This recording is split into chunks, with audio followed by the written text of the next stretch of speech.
At 19 stories, this is a skyscraper like no other in the capital Reykjavik. There aren't many others.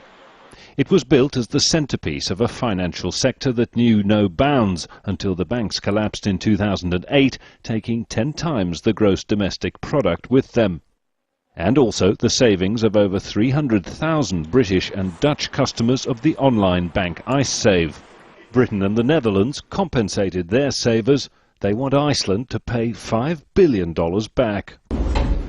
This building stands as an empty monument to a once booming financial services sector that now barely exists, and a broken economy that desperately needs international loan capital in order to get going again. That loan capital has become increasingly dependent on settling the Iceland bill, a bill that Icelandic voters are set to reject in large numbers.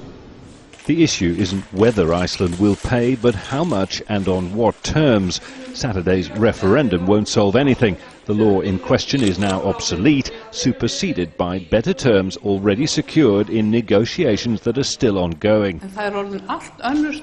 Now there's a completely different situation where we have on the table an offer from Britain and Holland that is better than the law that will be voted for on Saturday. That's why I say that the referendum doesn't really have a purpose. So no one expects a yes. The Prime Minister says she isn't even going to vote. But if the referendum itself has gone cold, the Iceland debate remains red hot. We will pay what we owe, but we're not holding out a begging bowl. Never. And we never will.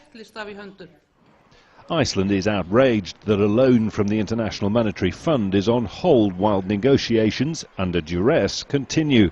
This is a shared responsibility of the financial supervisory authorities, both here in Iceland, the UK and the Netherlands.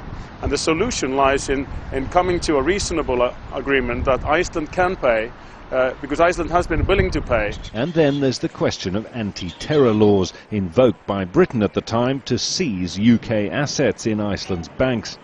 That, the Prime Minister says, Iceland will never forget, which is where the drama overshadowing Iceland's recovery becomes both political and personal. Jonah Hull, Al Jazeera, Reykjavik, Iceland.